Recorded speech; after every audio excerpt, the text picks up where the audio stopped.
Hello फुले madam. Hello hello फुले madam.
Hello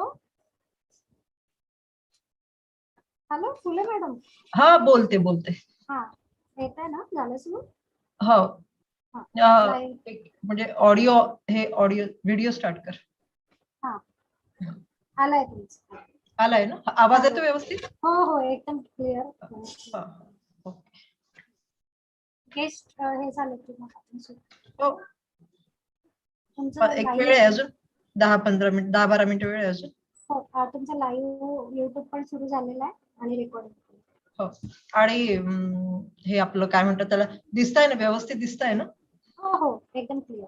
आणि voice ही clear ना? एकदम क्लिअर. आणि रेकॉर्डिंग होईल का याचं? हो हो रेकॉर्डिंग लावलंय ना मी. लावलंय ना, ओके. गुड. रेकॉर्डिंग पण आहे आणि लाईव्ह पण आहे. हो हो काय प्रश्न नाही. हे लोक झाले जॉईन आणि गेस्ट मुख्य म्हणजे जॉईन झाले की 12ला. हो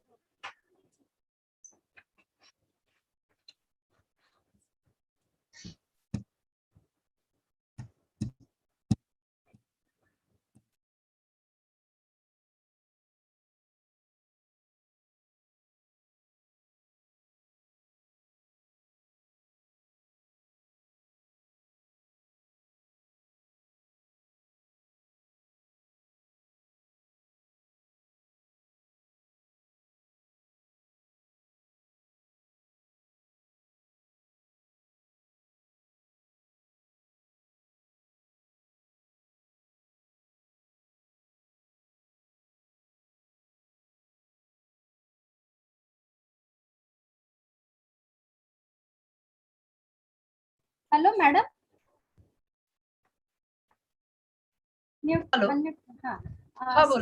स्क्रीनशॉट घ्याल म्हटलं. हो हो हो म्हणजे हे सुरू असताना प्रत्येकाचा वेगळा वेगळा. हो जमलं तर मीच घेते. मीच घेऊ. स्क्रीनशॉट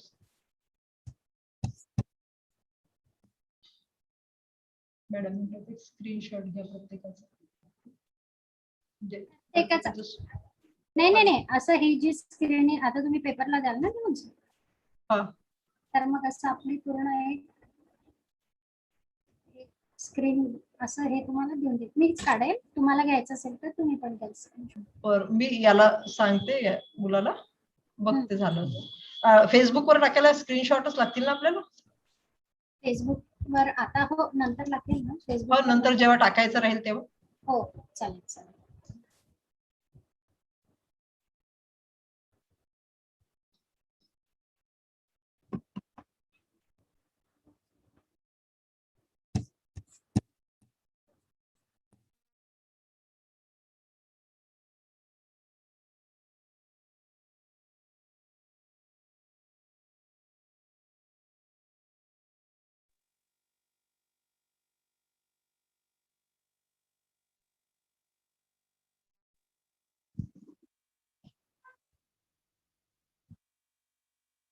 आणि मला ना एक हे पण पाहिजे पुस्तकाला मिळतं का,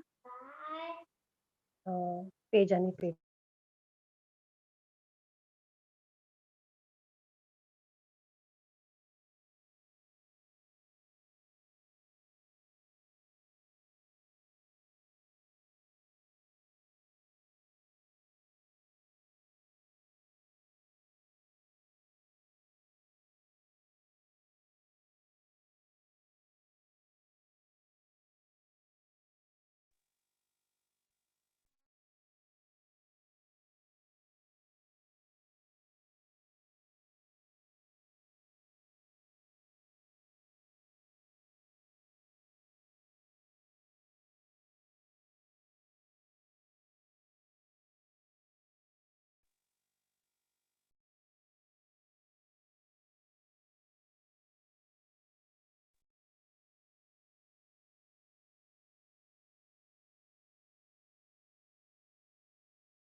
हॅलो प्रणाली.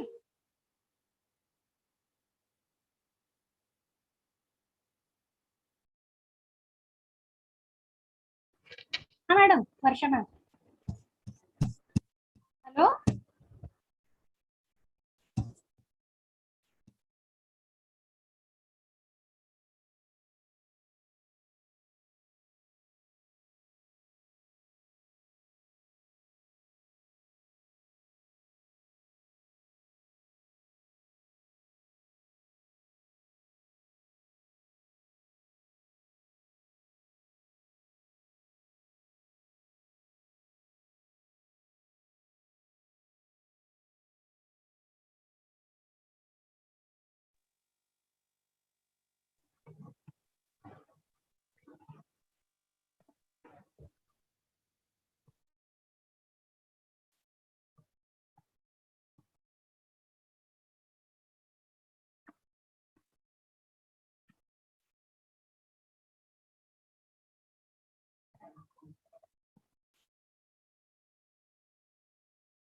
Hello Varsha madam.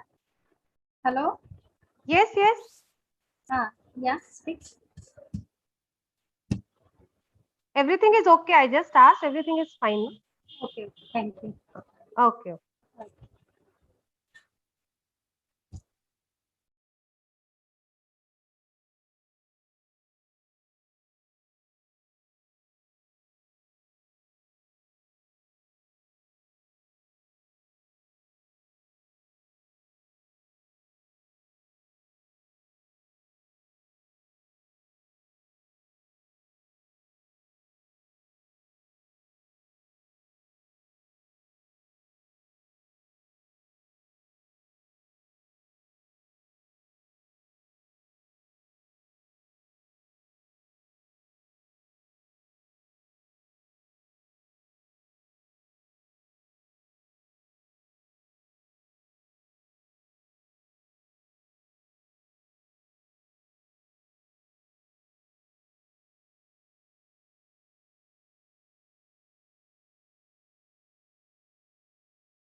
Hello, madam. Yes, ma'am. Let us start now. Okay, but your principal, sir, not. Principal. Yes, he is joining. I told him.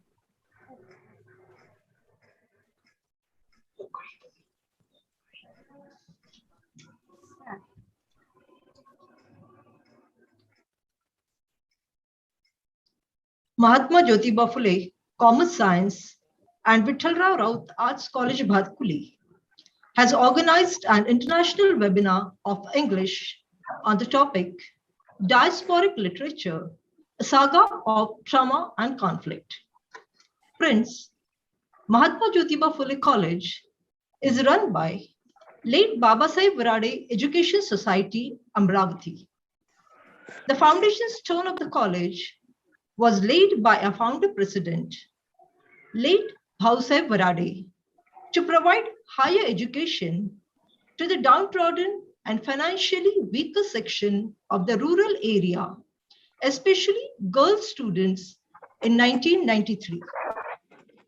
After late V.Raut Varhade, Honorable Dr. Akash Varhade is successfully shouldering the responsibility as a president of this institution.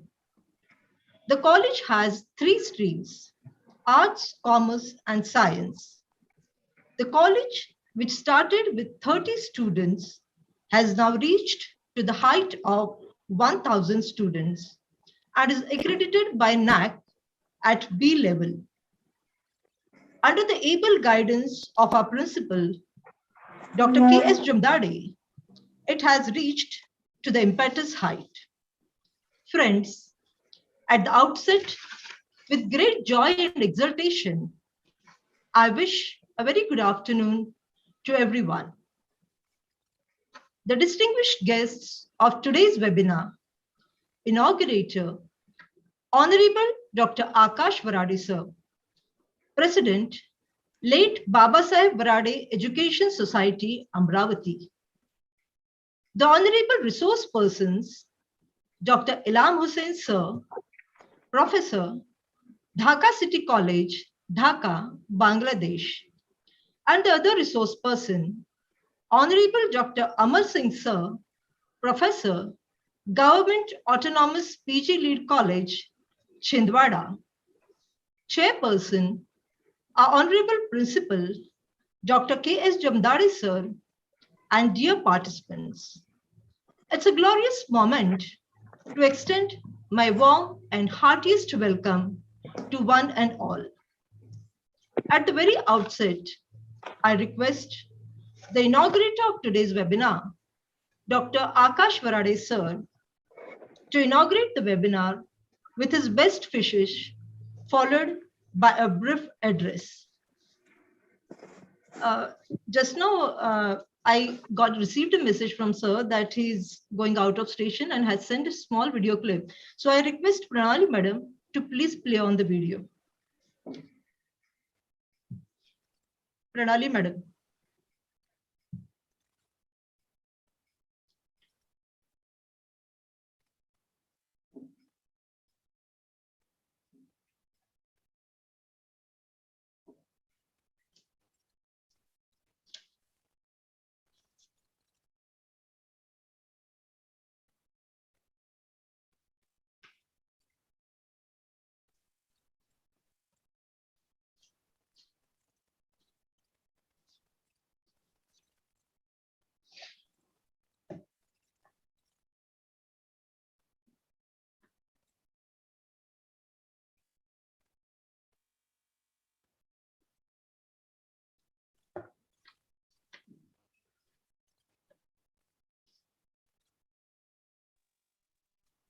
No, wait a minute, ma'am. Okay.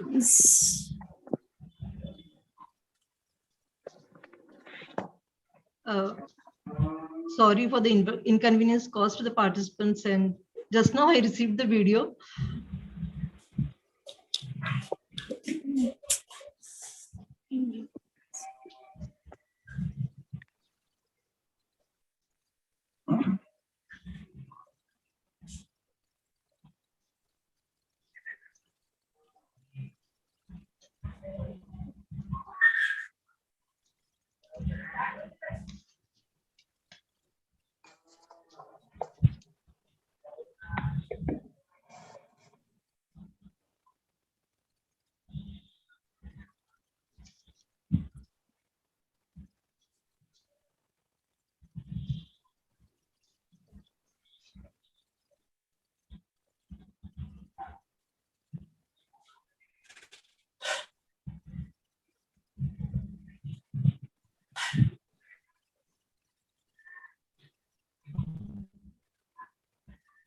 वो connect नहीं होगा।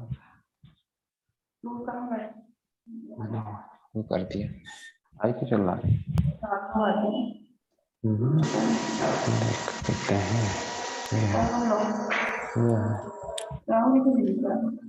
Of करके रखा है। Good morning, everyone. I welcome you on behalf of Mahatma Jyotiba Fule Arts and Commerce College, Bhatkuli, which is run by late Babasaheb Varhade Education Society. I hope that today's international webinar, Diasporic Literature, the Saga of Trauma and all in your future academic vision. I once again welcome you and wish you best of luck for your future. Thank you. Thank you, sir.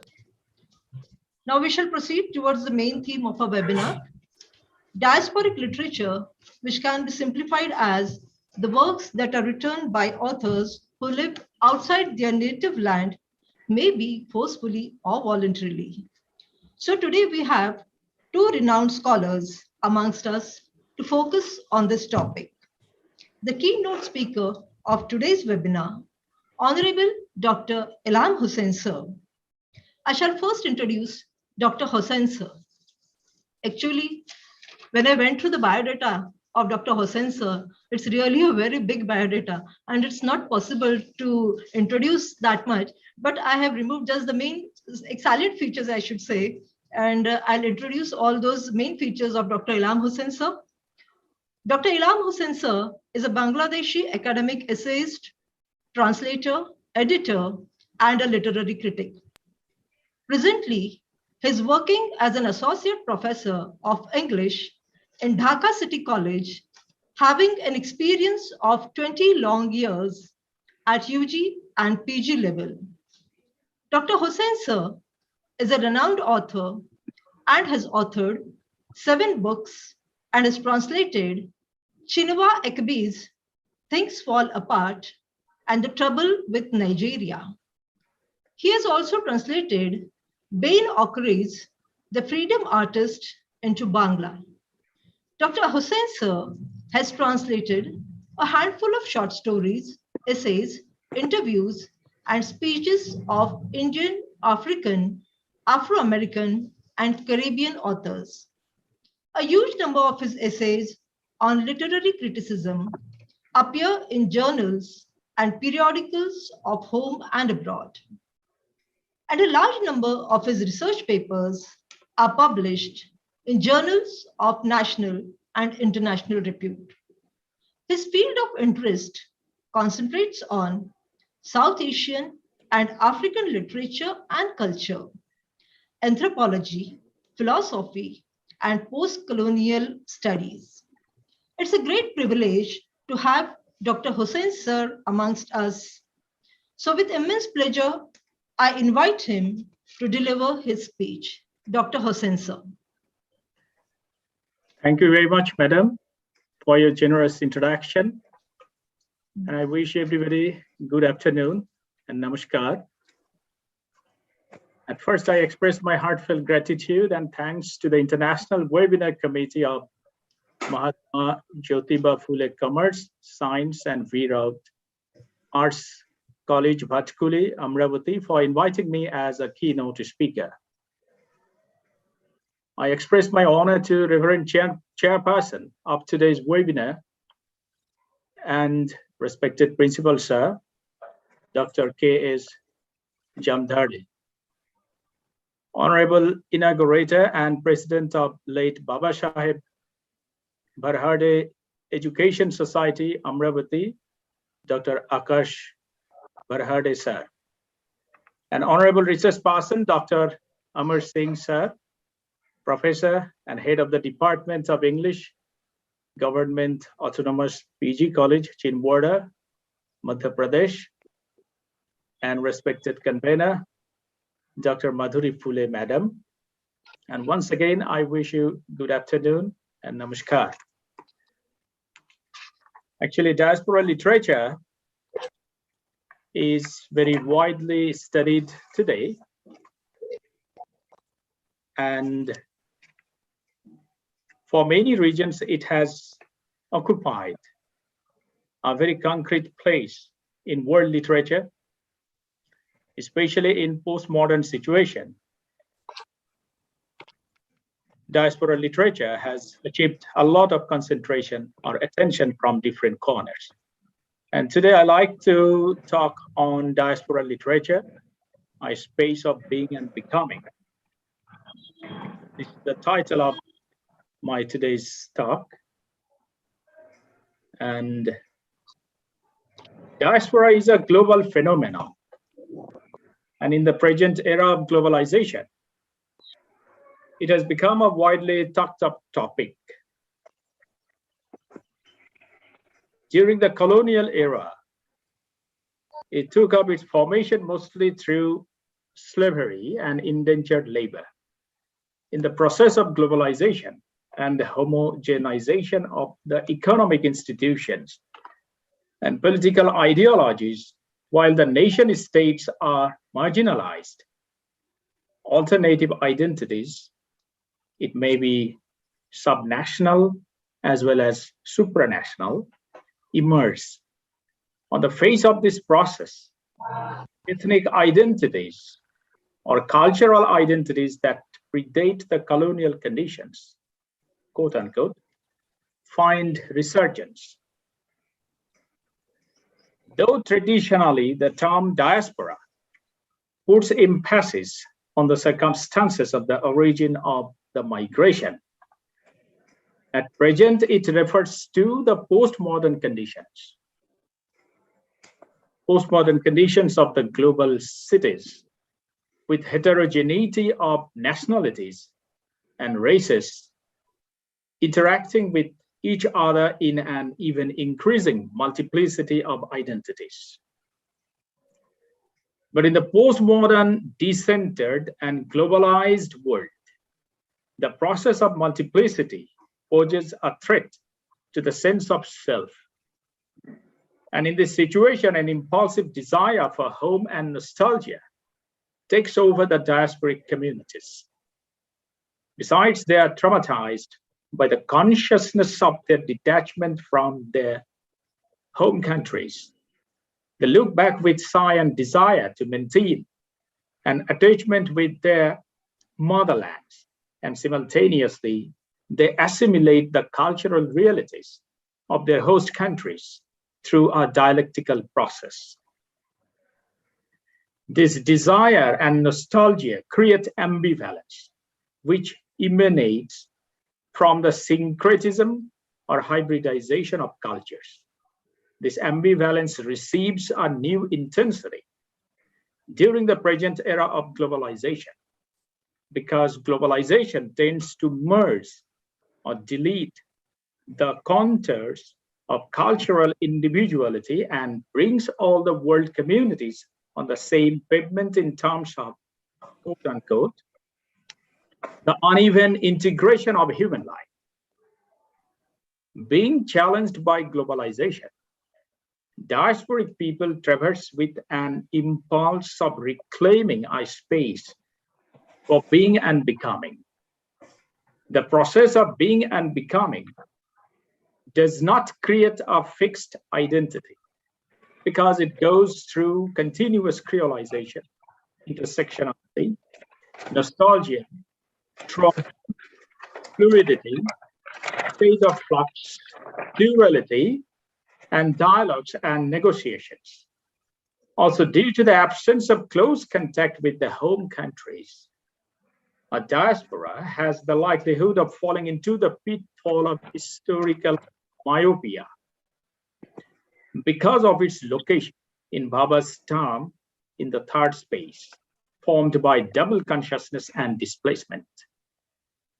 The narrative articulated in this space constructs an imaginary image of the home country of the diaspora community, which in Salman Rushdie's term is imaginary homelands. It happens because of the hybridized identity of the diaspora people who simultaneously belong to the host community and do not belong to the host community. From the convergence of these two identities, a new identity emerges. The advantage of this hybrid identity is that the community can have the compatibility to accommodate both local knowledge and cosmopolitanism. But the disadvantage is that it develops pluralistic selves, and this state of development weakens the image of the homeland that they have left behind. The location of diaspora literature lies in this in-betweenness, quote unquote, in-betweenness, or between these binaries. There is to be and not to be. And the process of being and becoming goes through this ambivalence. So at this point, I like to refer to Salman Rushdie's famous book, The Imaginary Homeland. At the very outset of his essay, the first essay of this book, Salman Rushdie refers to the first sentence of The Go-Between, that is a novel by L.P. Hartley, that reads like this, quote, "The past is a foreign country," unquote. And with an attempt to invert this idea, he visited his home city, Bombay, after almost half of his life spent in England. And to his utter dismay, he discovered that the India that he only lived in his imagination. In his words, so I like to quote from his essay, "It may be the writers in my position, exiles or immigrants or expatriates, are haunted by some sense of loss. Some urge to reclaim, to look back, even at the risk of being mutated into pillars of salt. But if we do look back, we must also do so in the knowledge which gives rise to profound uncertainties, that our physical alienation from India almost inevitably means that we will not be capable of reclaiming precisely the thing that was lost. That we will, in short, create fictions, not actual cities or villages, but invisible ones, imaginary homelands, Indias of the mind," unquote. The space and time in which a diasporic writer seeks to project his own country do not allow him or her to obtain honor without raising suspicion. Because borrowing the idea from the above mentioned essay, I say, or I have that, he or she deals in the broken mirrors of his or her memories, many of whose fragments have been irretrievably lost, unquote. Besides, the adherence which is torn between the homeland and the host country gives birth to ambivalence, anxiety, and historical myopia, which challenge the radicality and compatibility of identity of the diaspora writers. So diaspora, though a millennium-old phenomenon, is theorized only in post-colonial period. 3,000 years ago, the Aryans came to this subcontinent and lived here as diaspora. The Jewish diaspora is also mentioned in the Bible. But colonialism over the last 500 years resulted in a voluntary or forced movement of the colonizers and the colonized alike. That is, the colonizers also became the migrants. They migrated to different parts of the world. And very soon, they became the rulers there. In the case of the colonizers, it is mostly imbibed in euphoria of discoveries of new lands with a view to making capital and maximizing profit.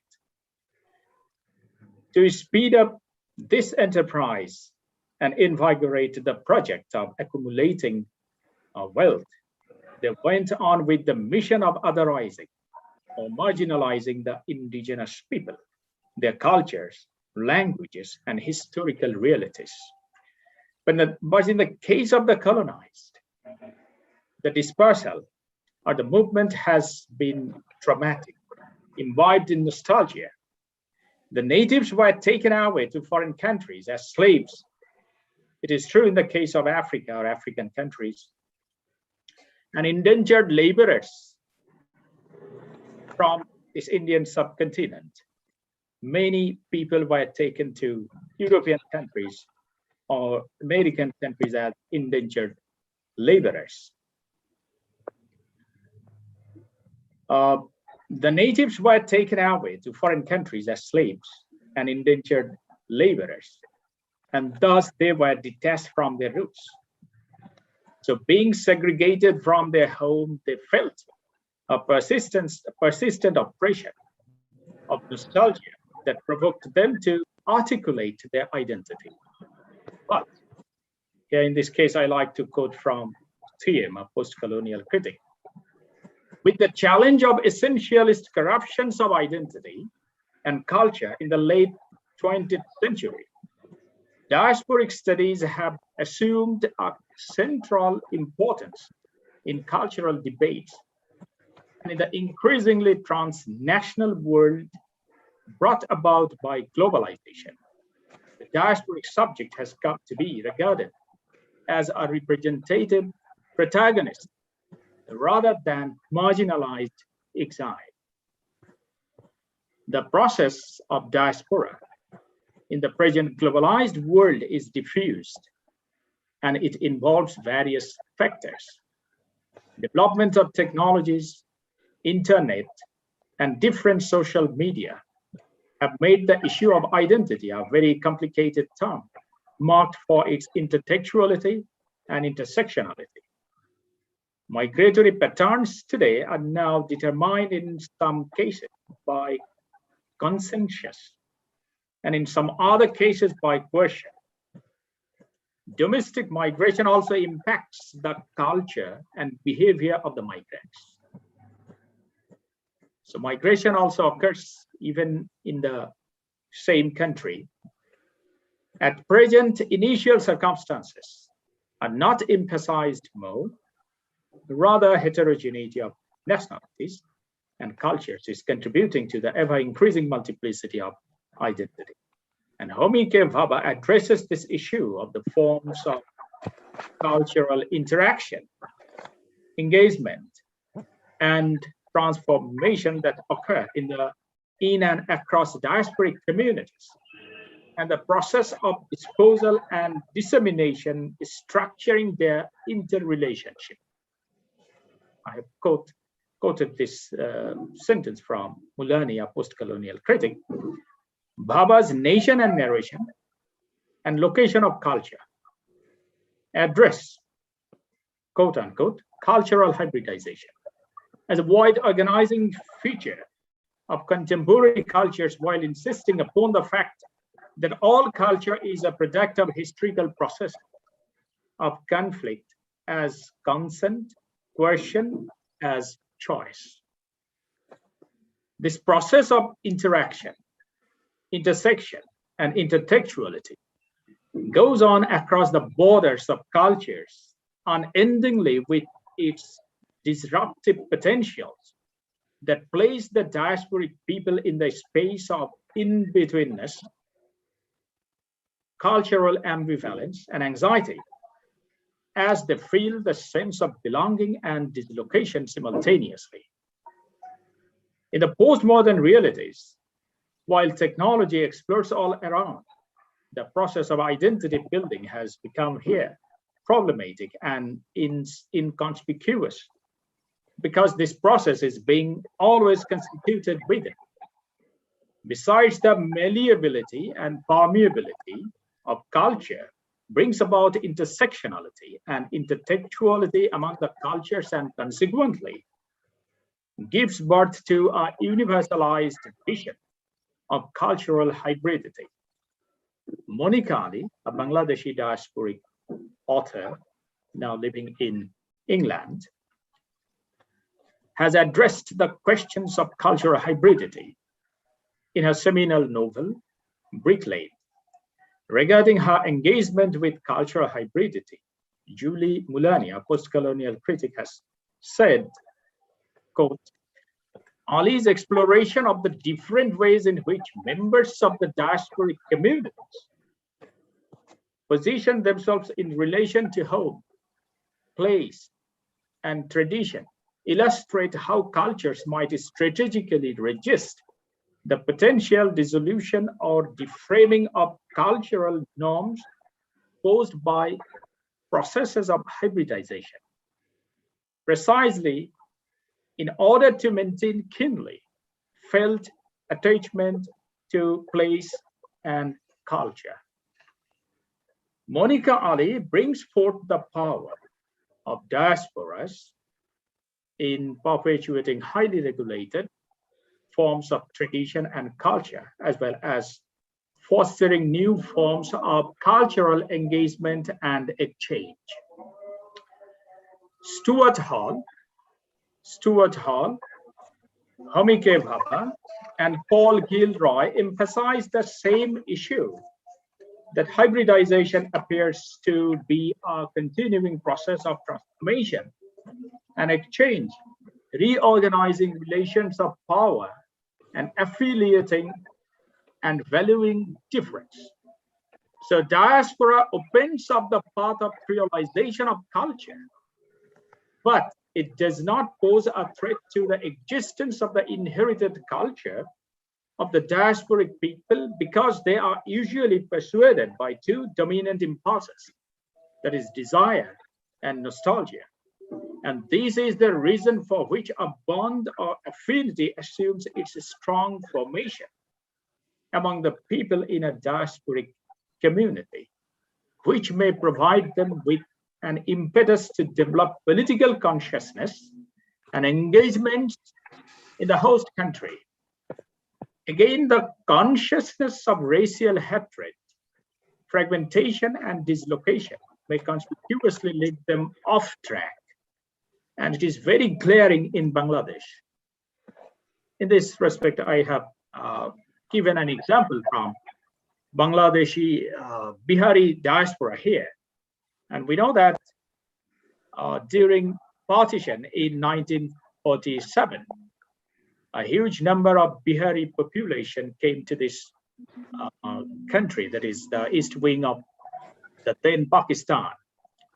And during our liberation war in 1971, these Bihari people supported the west wing of Pakistan only on the basis of their religious dedication or devotion, because they are Muslims and they thought that Pakistan, which was born on the spirit of Islam or Islamization, they supported that very spirit. And Bangladesh, which was struggling for independence, it was struggling on the basis of the spirit of secularism. So they supported the west wing of Pakistan during our liberation war in 1971. And after the liberation war, after Bangladesh won freedom in 1971, many Biharis could not go back to the west wing of Pakistan, that is West Pakistan. And many of them were led to some camps in this country.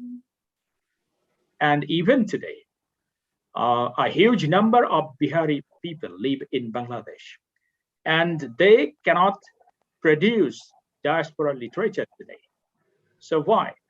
It is because of their division. They are divided between their religious dedication or devotion, and at the same time, on other side, they have their choice of nationality. So whether they will choose their religious spirit or the national spirit or Bangladeshi nationalism. So remaining in this juncture or remaining in this particular crossroad of two different ideologies, they are divided. A sort of ambivalence is working, and this very ambivalence is working as a block on their way of creation or production of diaspora literature today. Even today, they cannot produce their literature, their narratives, their discourse that can participate in the mainstream of literature or epistemology or discourse of Bangladesh. So this is one of the major problems of diasporic people that we experience today in our country. Now, creolization of culture and tradition and diverse patterns of migration promotes the formation of in identity whose liquidity opens up the way of intertextuality and cross currents. But is it a happy juxtaposition of two different cultures converging into a point which, in the language of Homike Bhabha, third space?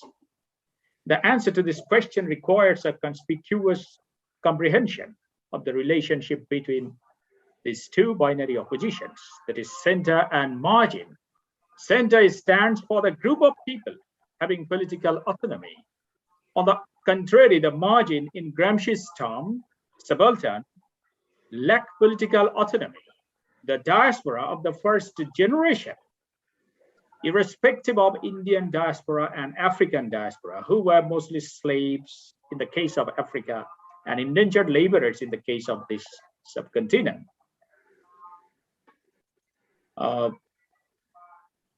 So they were totally kept out of the center or out of the hegemony.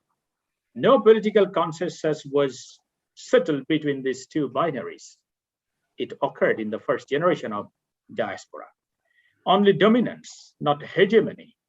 In Ranajit Guho's term, Ranajit Guho is a historian, Indian historian, and I have borrowed his idea from his book, Dominance Without Hegemony. In his term, that is, dominance without hegemony was exercised upon the first generation of these diasporas. But the process of identity formation found a burgeoning of consciousness from among the second generations, who were European and American or Mauritanians or Caribbean or Trinidadian or Indian or African descent. But this time, the migrant communities showed rigorous ability for diaspora integration with the host cultures and societies. Because though initially these diasporas had to confront with a huge number of constraints, gradually they could overcome many of them and develop complicity or engagement with entrepreneurial and financial activities and also political thoroughfares. Moreover, many of them, though religious, through religious conversion, surrendered their ideological loyalty to the normative life of the host countries. Above all, internal integration among the diverse communities of diaspora, which was geared up by their consciousness of cultural inheritance of their homelands that they left behind, helped them bring about dialogues, interaction, or negotiations between them and their host cultures. In such a situation, there forms a multi-locational self. But the construction of a multi-locational self creates multi-raciality, as it involves the recreation of an identity drawing from both home and host lands and is not marked by strict boundaries. Power that generates this type of identity is known as host-land oblique homeland dynamics. By virtue of these dynamics, when a member of a diaspora comes back his homeland after many years of his settlement in the host country, he conspicuously feels himself to be in an alien land among the broken images of his memories. This kind of feeling, generated from the rotation of dislocation, has been termed by Simha Karhoff, that is a writer, as quote-unquote double diasporization. So homeland consciousness is challenged by the experiences after his return from the host country. So homeland, in fact, exists in his imagination, not in his experience. This is termed as imaginary homelands by Salman Rushdie in his book, Imaginary Homelands. And his protagonist of Midnight Children, Selim Sinai, who is this protagonist, who tries or who struggles to hold the whole realities of the country. But ultimately, to his utter dismay, he fails. So this protagonist, Selim Sinai, tries to, or he falls into the spatial, S-P-A-T-I-A-L, spatial and temporal situations. And he struggles to hold all of his country, India, its narratives, its essences. But to his utter dismay, he marks everything in his attempt. That is, he cannot hold the whole realities of his country. Such a spatial and temporal situation locates the site in which the diaspora writers produce their narratives and discourses. The subaltern begin to speak, okay, but who will listen to them is more important than who speak. Spivak question, Spivak's essay, can the subaltern speak? Yes, the question, the answer, who will listen to them, it is more important than who will speak. The diasporic writers write about their homeland that they or their forefathers left behind in the 30s of 19th century, or in the first few decades of the 20th century, or even in 60s after the independence of India and Pakistan. In 70s of 20th century, many people left their country for better lifestyle or facilities. It is true that literary writing is mostly personal because it reflects his or her own point of view and attitude. In this connection, as the diasporic authors hold the consciousness of their cultural inheritance, they're mostly auto-ethnographic, basically because of the subject matter, social, political, and ethnographical contexts that they experience thinly basically find an asylum in the canvas of their narrative. It so happens, as the diasporic writers feel a persistent urge to express their attachment with their native land, projected in their nostalgia and desire for home, that they know well that it is now a far away country to them. At present, many Indian, African, and Bangladeshi diaspora writers are producing narratives reflecting on different realities of their homelands. A huge number of Indian diasporic authors like V.S. Naipaul, Amitabh Ghosh, Rohinton Mistry, Jhumpa Lahiri, Salman Rushdie, Shashi Tharoor, Vikram Sheth, Anita Desai, and many others are producing a huge bulk of world-class literature. African authors, for example, Ngugi wa Thiong'o, Benokri, Buchi Ameshata, Chimamanda Ngozi Adichie, and Chinua Achebe, produced narratives that challenge the Eurocentric African discourse. So diaspora literature also challenges the Eurocentric discourse. Bangladeshi diaspora author Monica Ali, Tahmima Anam, Jia Haidar Rahman, and a handful of authors are producing narratives about Bangladesh from their host countries. Now the question crosses our minds. Is the image of their homelands that they or their forefathers left authentically depicted in their narratives? And does their self-projected image in their narratives go with authenticity, or how far authentic are they? To address this question briefly, for example, I like to concentrate on the Bangladeshi diasporic author, Tahmima Anam. But prior to this, I think it is pertinent to refer to Robin Cohen, a great writer, who claims that among the diasporic community, a disposition prevails and it idealizes the ancestral homeland. Robin Cohen has said this. They also believe that is the diasporic writers or the members of diaspora believed that all members of the diaspora should be committed to the maintenance or restoration of the original homeland and to its safety and prosperity. But living in the in-betweenness space with the development of multiracial ethno-communal consciousness, home gradually slides into imagination that Salman Rushdie has mentioned in his imaginary homeland. So post-colonial critic V.Raut has termed home of the diasporic community as a mythic place of desire in the diasporic imagination, because it is translated through the process of recreation.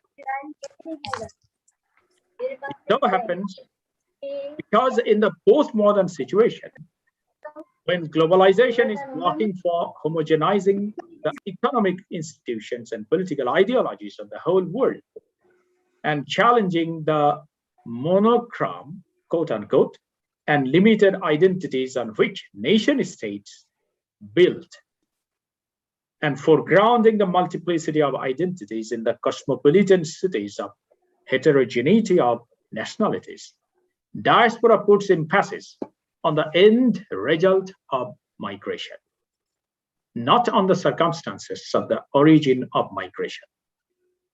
This is, I have borrowed this idea from Fule, John Fule. So it is really a great challenge for the diasporic writers to fight back the cosmopolitanism of culture and define their own identity on the basis of individuality. Hence, dislocation from the home country, fraught with displacement of discursive attachment with inherited culture and tradition, conspicuously brings about a blurred vision, which may crucially create historical myopia in the diasporic writers as they live far away from the first-hand experiences of the realities of their home country for many years, even for several generations. It is conspicuously marked in many diasporic authors.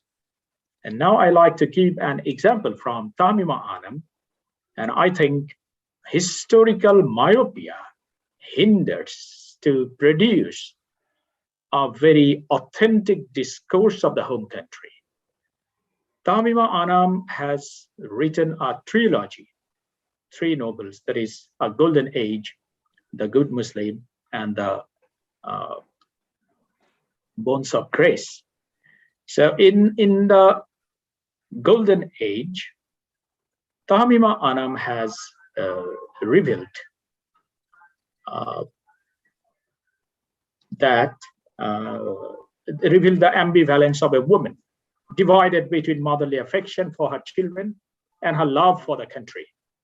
That is, in 1971, the liberation war of Bangladesh started, and her 2 children, one boy and one girl, want to participate in the fight against the Pakistani oppressive force.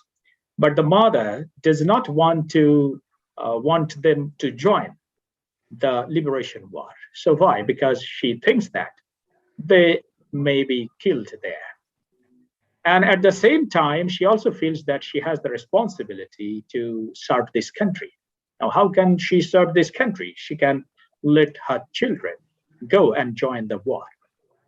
So she is divided between these 2 particular selves.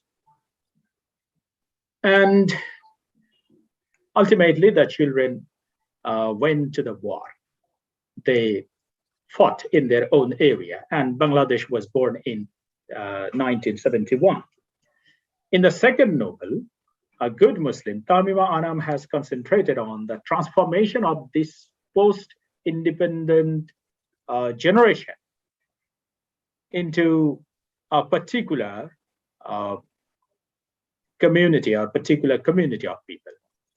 That is how a nation who fought for, or who fought on secular spirit, who fought for liberty on secular spirit, very soon was transformed into an extremist group of a particular religion, that is extremist Muslim, that very problem is diagnosed here.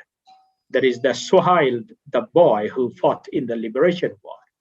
After the liberation, especially in 1980s, that is in the second decade of the independence of Bangladesh, this Suhail participated in Tablighi Jamaat, and he was transformed into an extremist Muslim, and he left all kinds of aesthetic practices.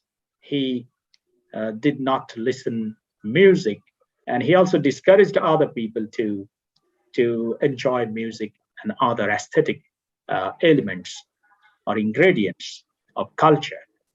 So why does this transformation take place? Tamima Anam has concentrated on the regime of General Hussein Muhammad Ershad, who was at that time an army chief and who was the president of Bangladesh. And he made Islam a state religion. That is, Islam was made a state religion during his regime. Actually, he did it for validization of his power. And he wanted to play with the emotion of the people of this country. So the state was Islamized during Ershad's regime. And for this particular reason, the people also got a sort of impetus to transform themselves or to prove themselves to be extremist Muslims. And while they practice this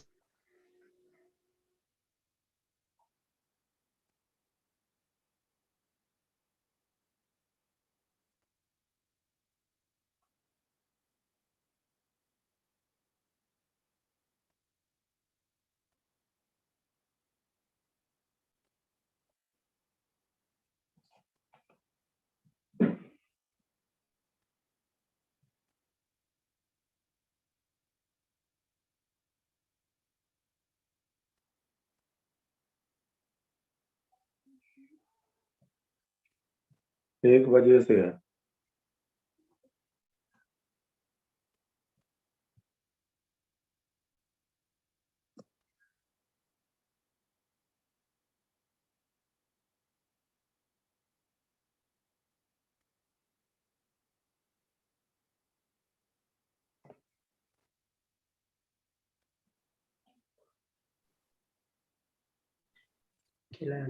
Hello.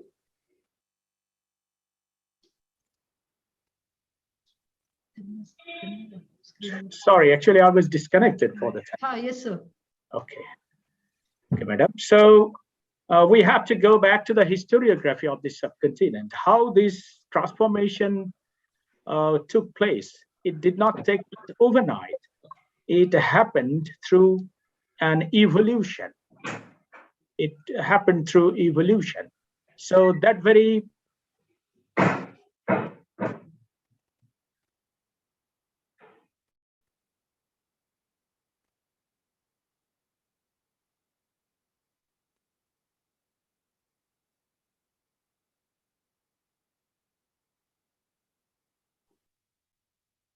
So again, you are disconnected. Hossein, sir.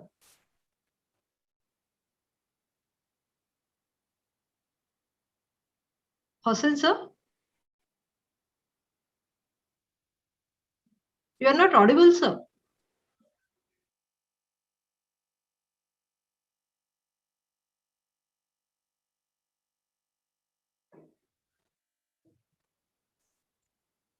Hello.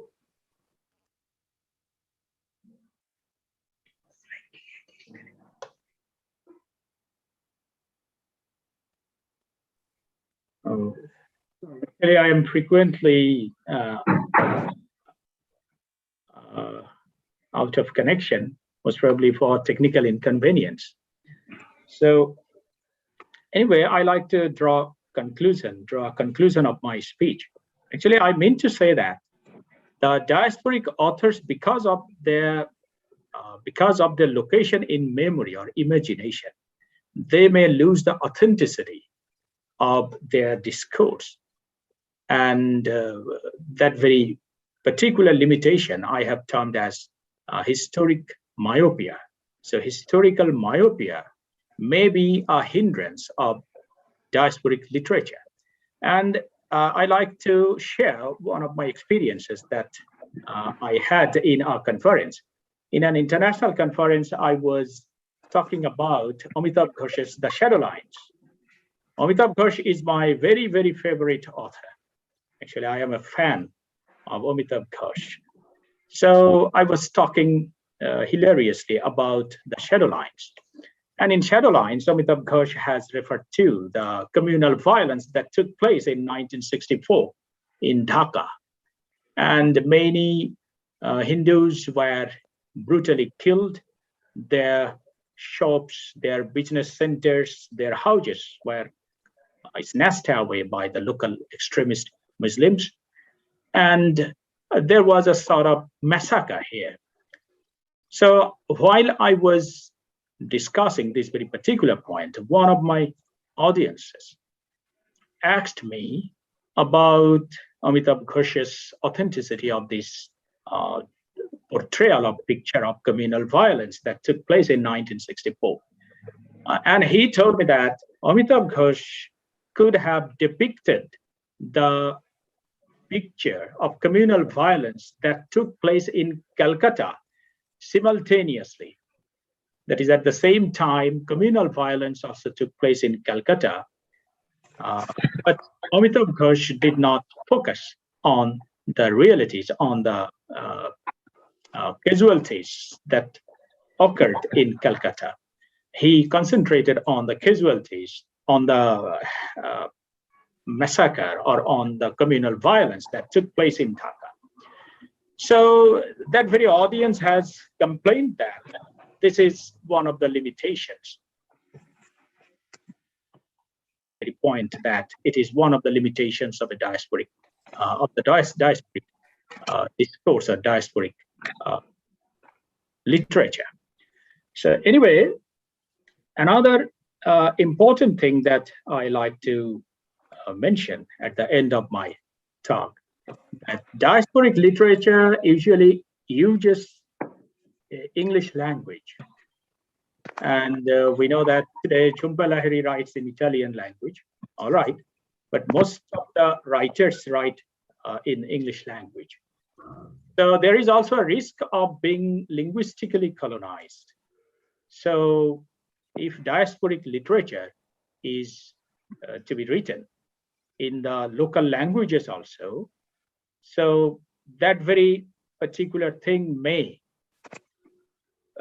ensure the participation of the mainstream readers of the home country in the literature of diaspora writers. So diaspora writers must not be elitist literature. Diasporic literature must not be elitist literature. It should have a sort of access that will allow the other readers of the country to have the taste of diasporic literature. But I think this limitation is being overcome by the Indian authors, because English has been Indianized. The English that we find in Indian diasporic literature is Indian English now. And the African writers, for example, Ngugi wa Thiong'o, he is overtly a political writer. And he writes in Gikuyu language at first, that is his native language. From America, he writes in Gikuyu language at first. And then for international readership, he writes in English, that is, he translates his writing into English. So in this way, diasporic writers may be the writers of every reader of his home country. And I think in this particular struggle, diasporic writers have already proved their competence, and diasporic writers are producing discourses which are fighting very aptly against the Eurocentric discourses, against the communities, against the nations, against the countries from which these diasporic writers have come to the metropolis, and they're writing now, or they're producing their literature. So I think I should stop here. Thank you very much for listening to me with great passions. And I express my gratitude to the organizers for inviting me to share my views with you. Thank you very much.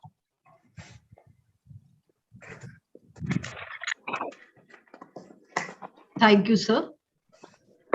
Thank you very much for your studied and brainstorming discussions. The diasporic writings largely focus on homeland, dislocation, displacement, feeling of loss, alienation, cultural identity, and ethnicity. Dr. Hossain sir very brilliantly highlighted on all these aspects of diasporic writing. I once again thank him for his scholarly discourse. Thank you, sir. Our next speaker, Honorable Dr. Amar Singh, sir. I introduce Dr. Amar Singh, sir. Dr. Amar Singh, sir, is also a very renowned personality, having many feathers in his cap. Dr. Amar Singh, sir, is a professor and head of Department of English, Government Autonomous PG-led College, Chhindwara, and has an experience of 27 long years of teaching at UG and PG level. Highly qualified, Dr. Amar Singh sir is a postgraduate in 3 subjects, English, Hindi, and Sanskrit. Apart from English, he has a good command on Hindi and Sanskrit also. Dr. Singh is the chairman of Board of Studies of English of Chhindwara University. He is also a PhD supervisor and examiner of various universities. Dr. Singh is a good orator too and has delivered near about 1,500 lectures at various places.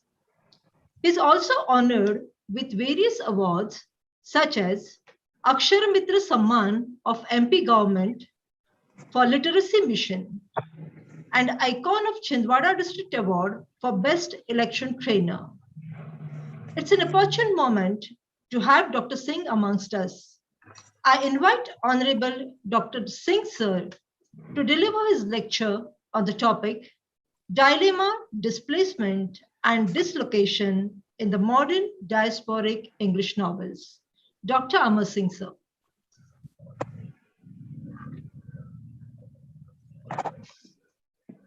Hello, Dr. Madhuri, am I audible? Yes, sir. Yes, sir, you're audible. Okay. Thank you, Dr. Madhuri, for inviting me to your international webinar as a resource person.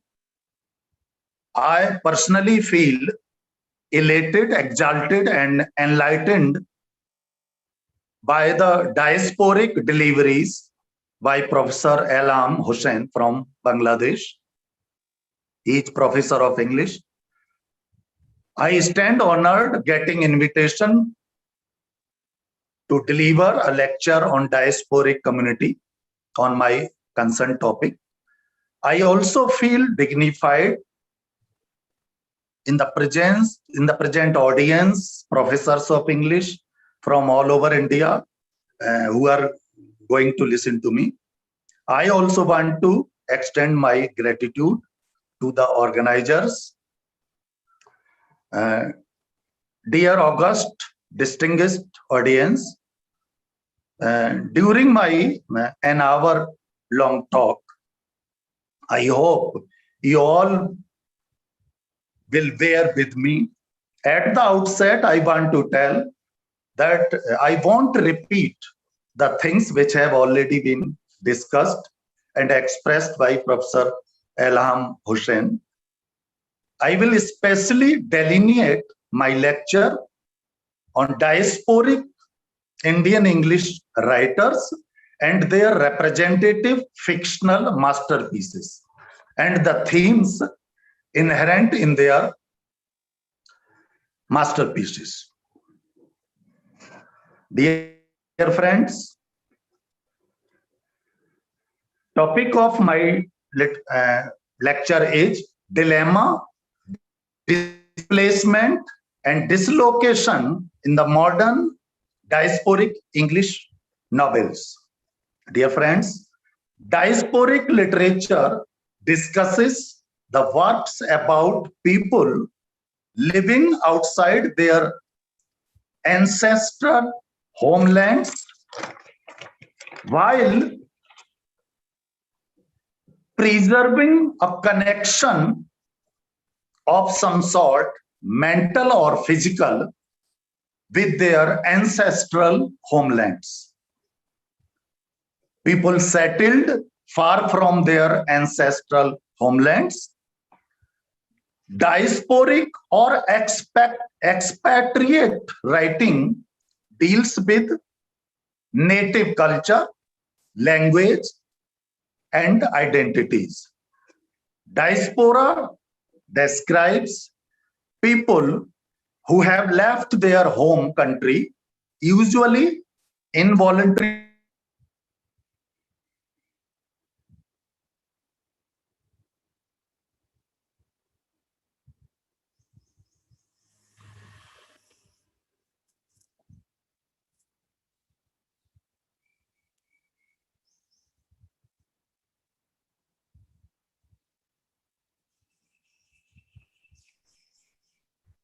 Hello, Singh sir. Oh, Amar sir. Hello. Singh sir, you were unmuted. You were not Yeah. audible now. Yes. Now am I audible? Yeah, sir. Yes. So Africans, the removal of Africans through slavery and refugees of Syrians, their migration, exile, and sheltering of the refugees. I will especially discuss Bharti Mukherjee, V.S. Naipaul, Chitra Banerjee, Dev Karni, Sunetra Gupta, Rohinton Mistry, Bapsi Sidhwa, Jhumpa Lahiri, Meena Alexander, Kamla Markandeya, Vijay Misra, etc. First of all, what are the elements of diasporic literature?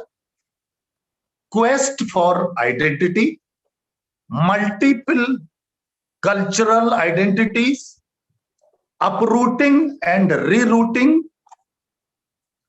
insider and outsider syndrome, nostalgia, nagging sense of guilt, turning towards homelands, diaspora and utopia,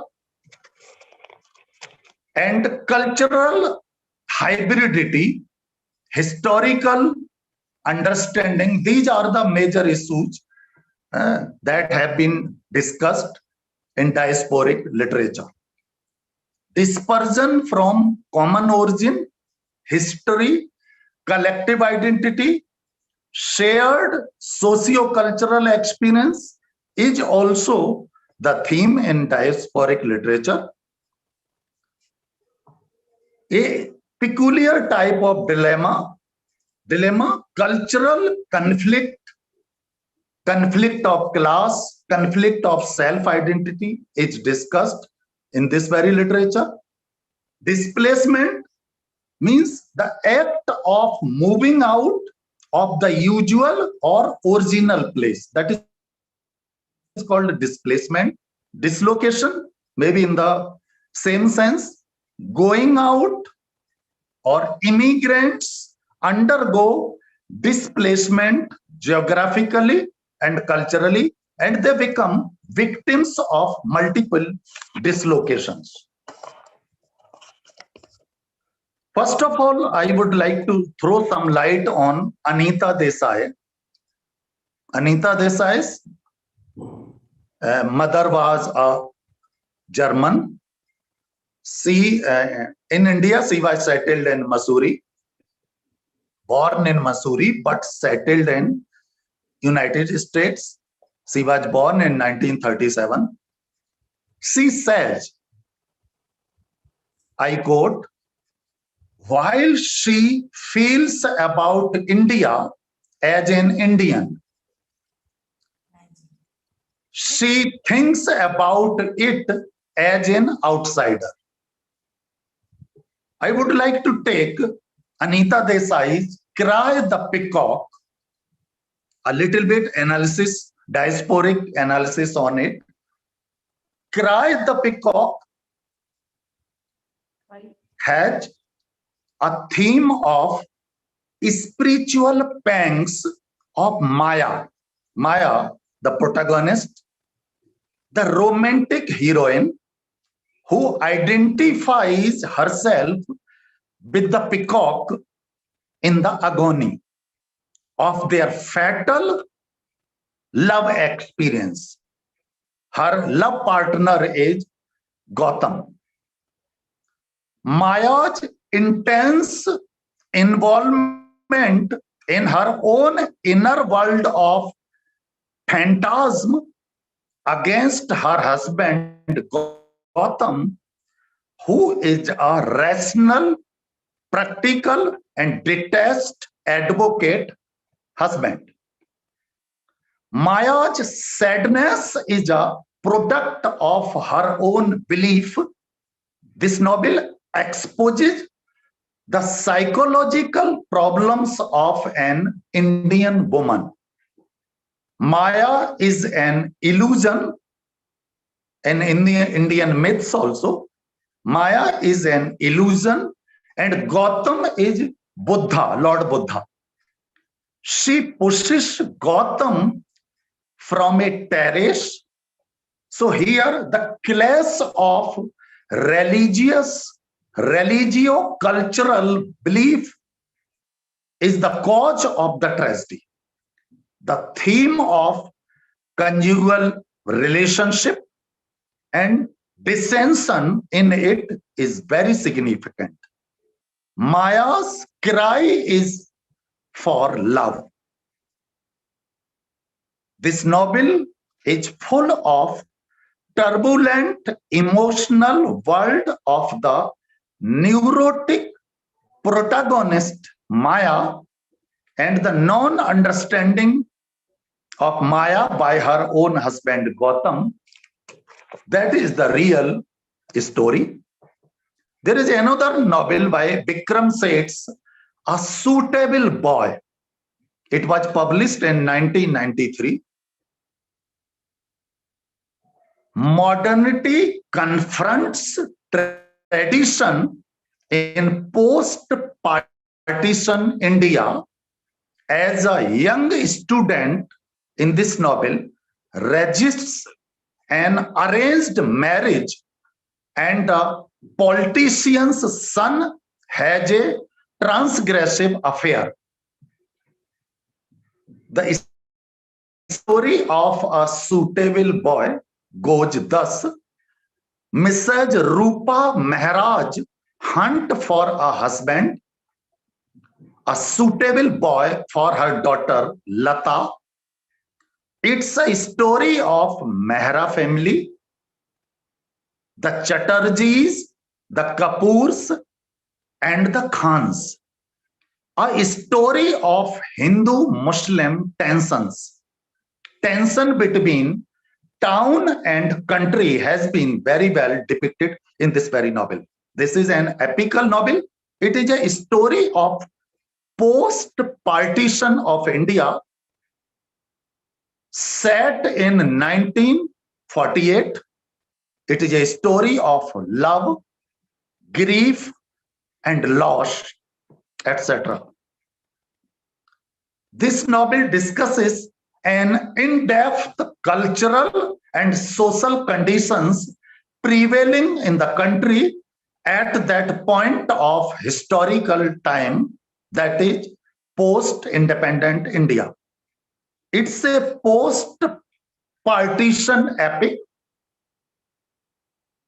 It is a story of two upper middle class North Indian families navigating ardor, marital negotiations, and politicized religious conflict as their newly independent nation gets rid of the stink of colonial British rule. This novel had very well raised the stink of colonial British rule. What the English people left India as a legacy for Indians.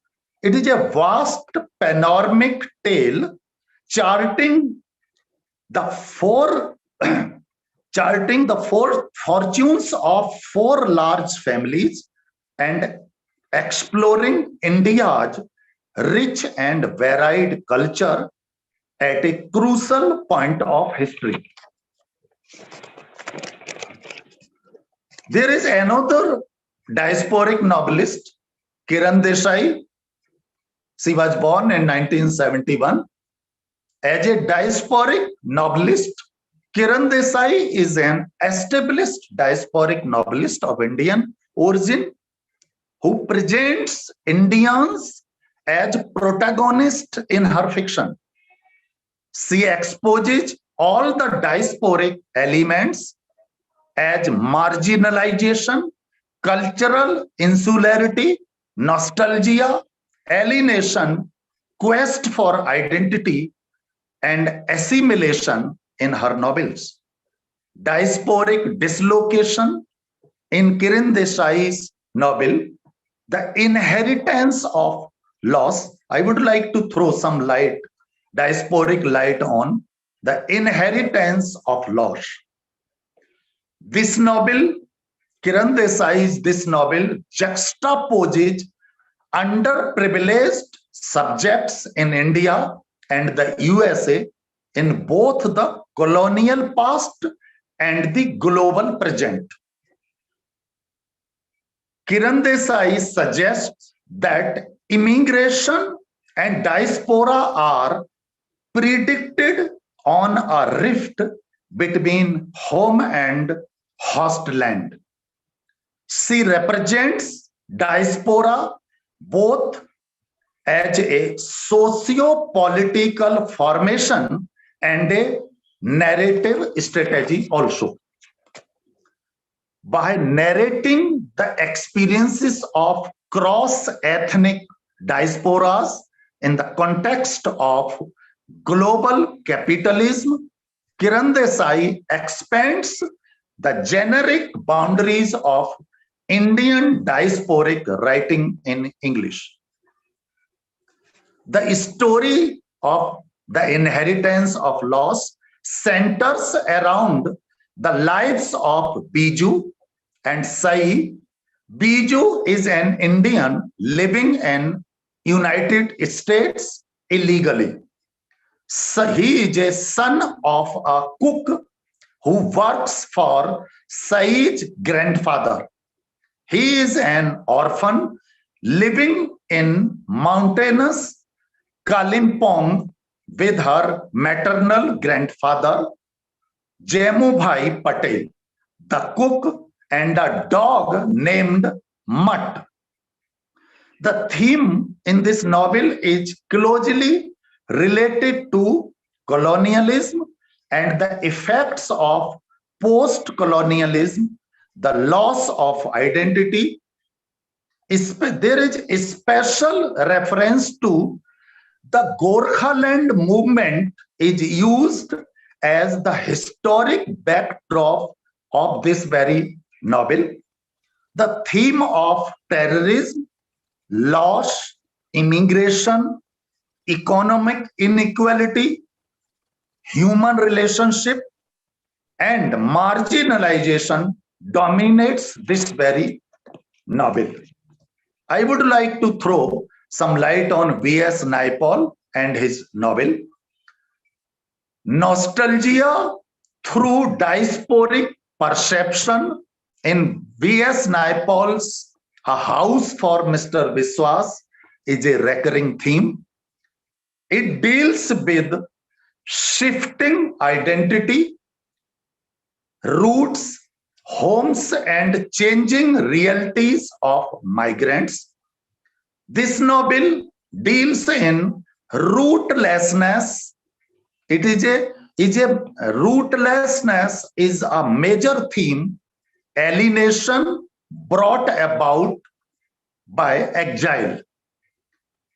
Naipaul writes about the world with the freedom of a person with no home, no country, and no affiliations, which become the cause of real tragedies.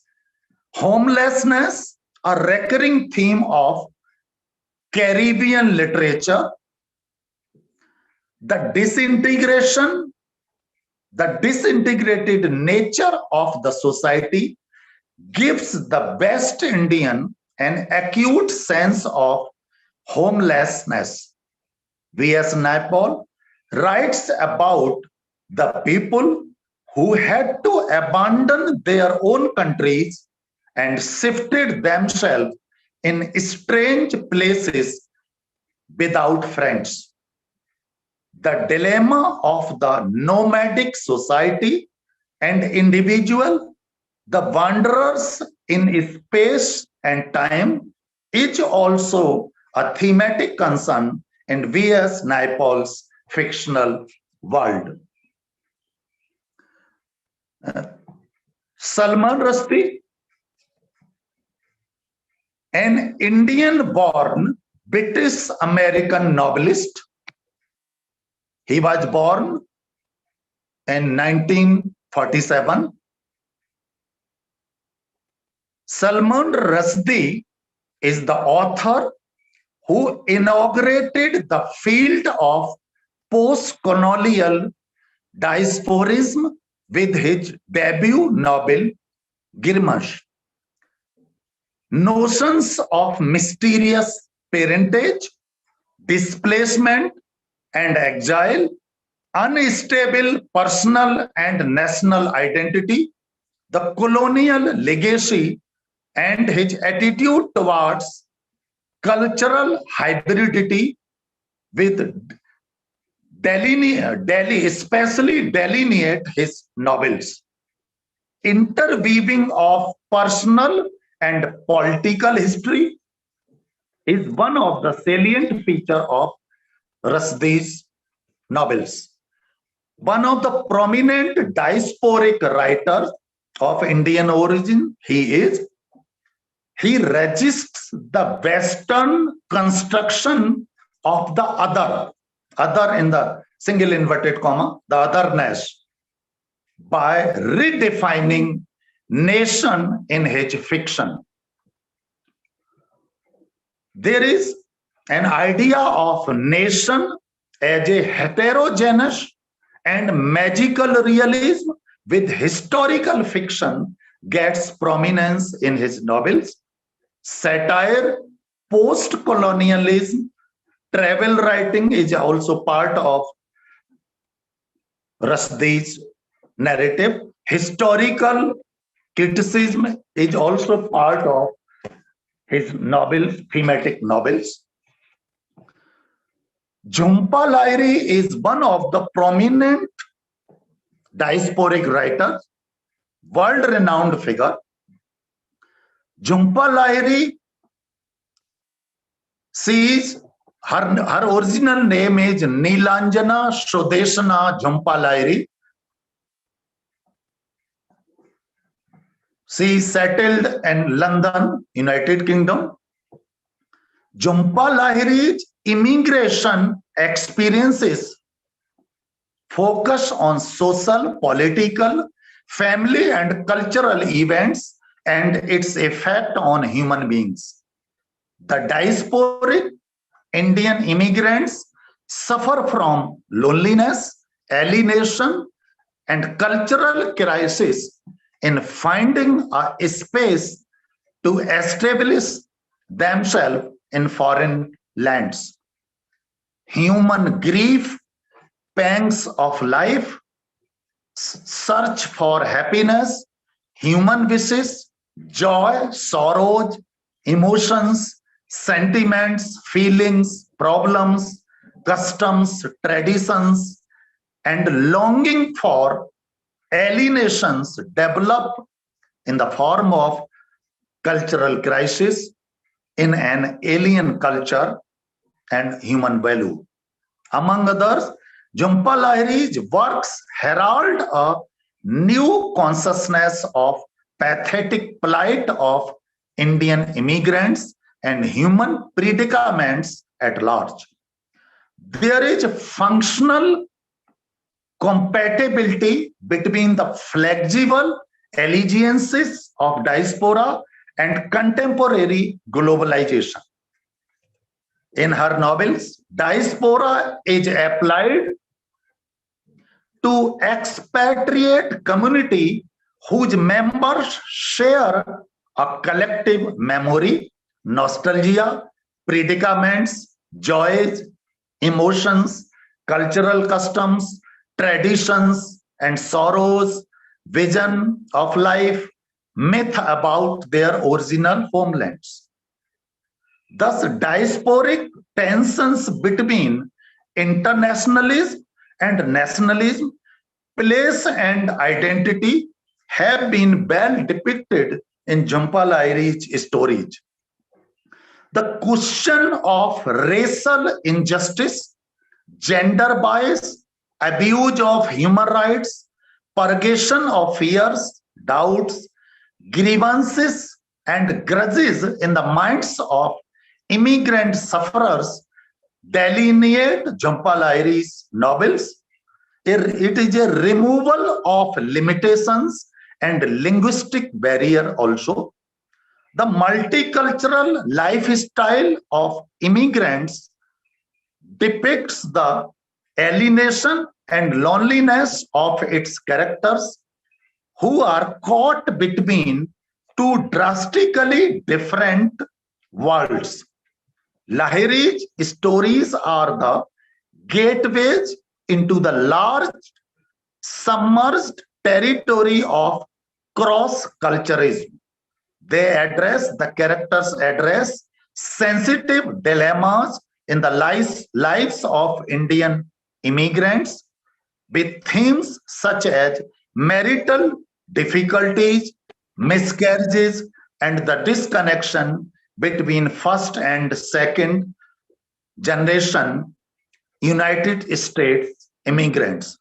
Interpreter of melodies, stories of Bengal, Boston, and beyond depict the third space between two cultures beyond the geographical limits.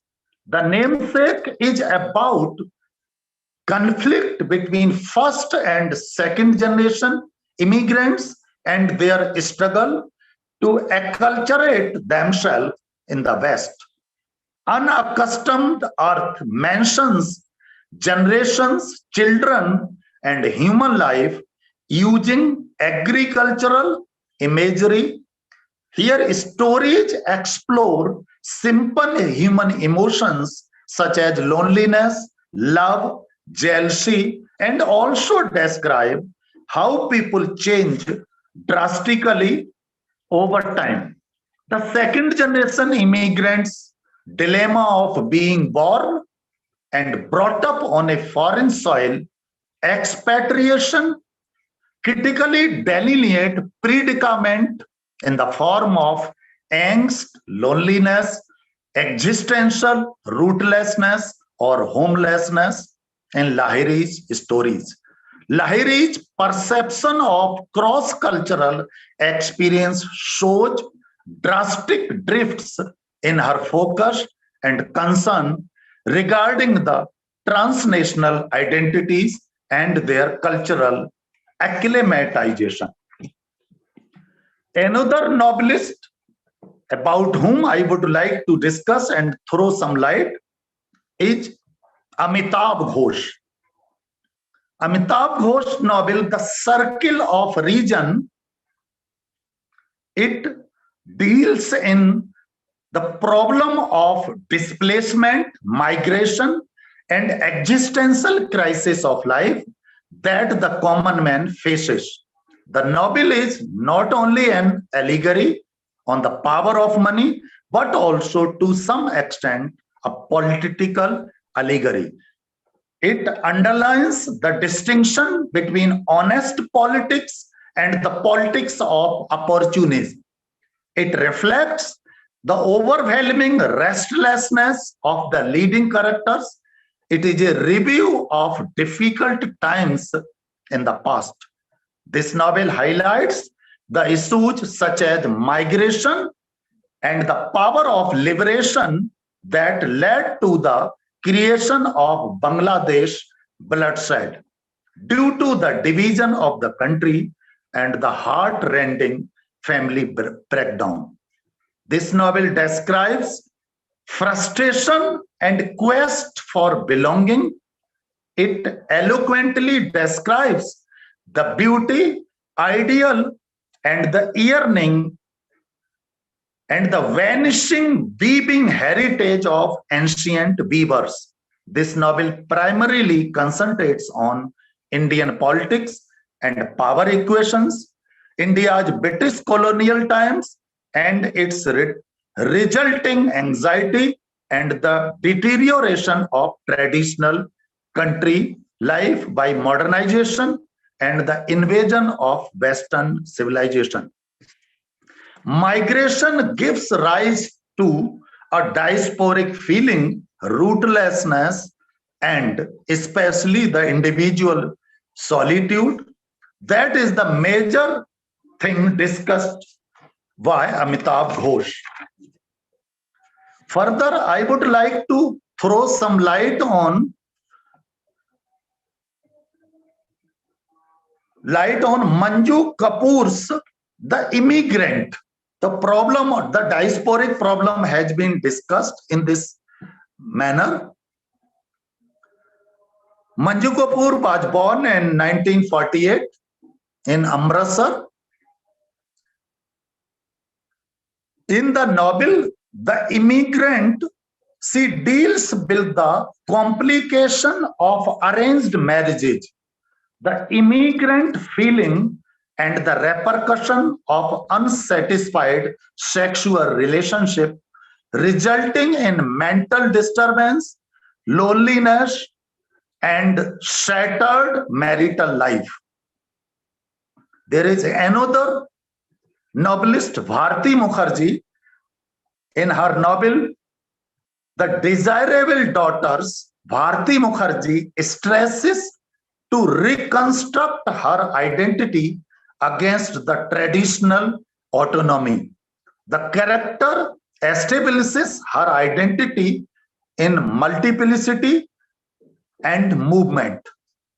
Her another novel, Wife, is basically an identity transformative novel with the characters caught eventually between expatriation and immigration. Her another novel discusses the Jasmine is thematically reinventive reincarnation of the womanhood in which the character develops into the capacity of learning the tricks of survival in the Americanized, changed phase of life after being uprooted from Punjab. The Desirable Daughters deals the craving re-establishment in the alien land of American culture. Again, Manju Kapoor's The Immigrant. In this novel, the forlorn figure, Nina's disillusionment about her identity is due to her immigrant psyche. Sexual dysfunction, non-fulfillment of love, and understanding also contributed to her nostalgia.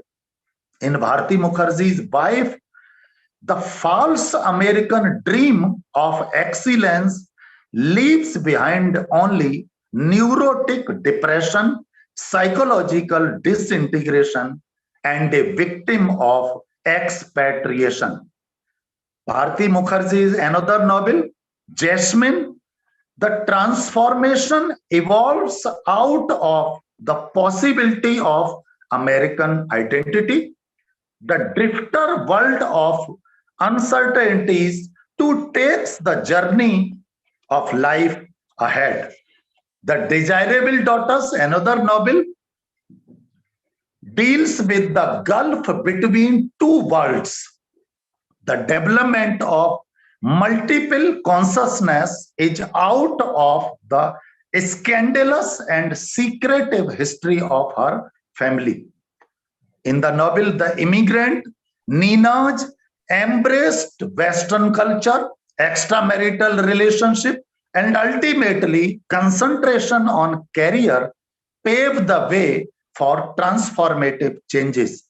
In Wife, Dimple's disenchanted marriage, loneliness, and her psychological drift up to coming suicide and the drastic step of murdering her husband is the female protagonist's journey of discovering her inner self and attaining her own individual recognition. Jasmine, again her novel, Jasmine explores the female protagonist violent, defying and claiming spiritual empowerment in a deeply traditional society. Desirable Daughters deals the orthodox communal codes, conservative society, and the divorce stigma, rejecting to be an object of sacrifice, showpiece, silent and subservient creature to her husband. I would also like to throw some light on Babsi Sidhwa. She was born in 1963. She is a Pakistani American novelist. And some light on Boman Desai, a Mumbai born, Chicago settled novelist. Rohinton Mistry, he was born in 1952. India born Canadian writer. And Thriti Umringer, she was born in 1961 in Mumbai. She is Indian American novelist. All these four novelists have written on Parsi culture. Parsi culture as reflected in modern Indo-Anglian literature find explorative Parsi pride in ancestral heritage. Boman Desai's novel, The Memory of the Elephants, An American Brat, Ice Candy Man, Crow Eaters, these are all novels by Boman Desai. And Rohinton Mysteries, A Fine Balance, Such a Long Journey, Family Matters, and Thriti Umringer's First Darling of the Morning, Bombay Time, A Woman Madly in Love. All these novels present an exhaustive picture and history of Persians. The minute depiction of Zoroastrian myths, rituals, controversial marriages, ceremonies, death, prayers, jasn, festivals, fire and fire temples, patriarchal ruling, traditional versus reformist, Parsi identity, philanthropy, miserliness, sense of humor, honesty and tolerance for all religions is the delineating thing in all these novels. All these novelists discuss Parsi Milu, from shrews and bullies to the clowns to the jesters and philanthropic characters. They appear as vivid as real people. Babsi Sidhwa's protagonist in The Crow Eaters, Fairdoon, Jangalwala, in Ancient Brat, Feroz Ginwala, and in An Ice Candy Man, Lenny presents before us a wonderful panorama of Parsi community. Rohinton Mystery's protagonist in Such a Long Journey, Gustad Noble, in Fine Balance, Deena Dalal, and in Family Matters, Nariman Vakil are flesh and blood of people of everyday Parsi society. All these characters have their Parsi beliefs and superstitions, eccentricities, and kindnesses. Boman Desai's protagonist in The Memory of Elephants, Hormush Homi, Sirvai in A Woman Madly in Love, Farida Cooper, and in Asylum USA, Noshir Daruwala, in Servant Master Mistress, Dolly Daulat Sanjana, is variegated pictures delineation of Parsi culture. 30 Umrigar's protagonists in Bombay Time, Rusi Billy Moria in If Today Be Sweet, Tehmina, and in the space between us, Sarah Dobash has Parsi ethos and sensibility. First darling of the morning is bustling with compassion, philosophy, honesty, enterprising spirit, and patriarchal attitude. All these characters symbolize the respect the Parsi community has gathered for itself. There is emphasis under the main points as materiality of culture, journey and quest, literary, onomatics, and the Parsi novels and narrative devices are. They point to bring out the ethnicity, gender bias, and differences. The cultural and religious mores of the Parsi community through these novels have been presented very well. Semiotic clause, food as signification, material artifacts reveal the inner aspects of Parsi psyche. The novels of Bapsi Sidhwa, Woman Desai, Rohinton Mystery, and 30 Umrigar reveal themes of gender bias, search for independence, assimilation with different cultures, and Anglophile nationalist attitude of the characters and conservativeness of the Parsi community. The names in these novels carry generational weight, cultural influence, European counterparts, English impact as an important signifiers creating multicultural personalities. Language switching, language too. In these novels, language has been manipulated. Language, ethnicity, grammatical structures, local accents, vocabulary, translation, and Indian idioms and proverbs reflect the adaptability of the Parsi community in using foreign language. The dialect of Gujarati and Parsi community, Gujarati and Parsi Hindi idioms have also been used in these very novels. They establish their ethnic identity. All the writers have used magical realism. I would also like to throw some more light on, especially on Rohinton Mysteries novels and their keen issues regarding the diaspora. The presence of strong ethnocentrism and poignant agony of minority discourse, along with predicament of non-Parsis in the works of Rohinton Mystery. His short story writings are based on postmodern and post-colonial thinking to open up the understanding, culture, and context. The impact of political and economical disturbances on the dwindling Parsi community is the center description in his novels. One of his novels is A Fine Balance.